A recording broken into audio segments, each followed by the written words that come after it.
feel they know the story of YouTube, right? I mean, we know all about the viral videos that have captured our imagination and that are really funny and circulate all over the internet.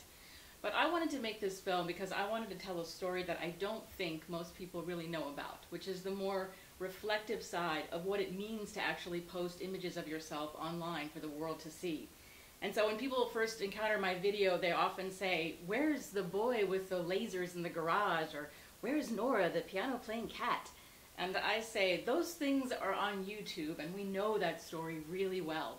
But what we don't know is what it meant for people to post about themselves when video first hit the web a few years ago. Even it's still pretty fresh and pretty new.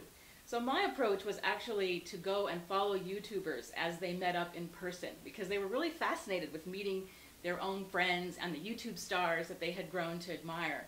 So I took a camera and basically went to these meetups and asked people about their participation and what it meant for them. And I also watched their videos, which were quite thoughtful and reflective about what was going on with them at the time. And what I found was that basically there was a kind of a rise and fall to YouTube as a social media site.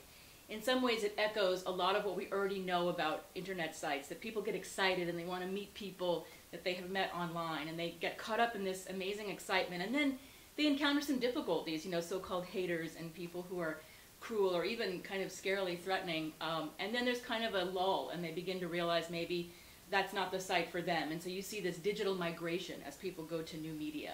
So my film talks about that rise and fall of what it means to be on a site when it's cool, and then when people start to get excited for other sites and they start to move on. And digital migration is not something talked about a lot, but it's a very important part of the internet dynamic.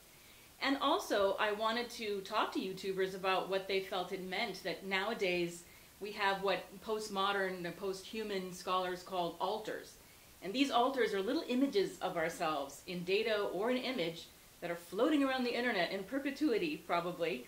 And so I wanted to ask them, what does it mean to you, that you're going to have these images floating around forever, and how would you like your digital legacy to look later on? Would you like it to be curated, or would you like it to remain as is, or even deleted? And so the answers that YouTubers came out with were really fascinating, and I was very excited to talk to them about that. So I'm excited about the film. I hope you check it out, and it's basically capturing that spirit of what it means to participate online today and what that means for our identities and our relationships in the future.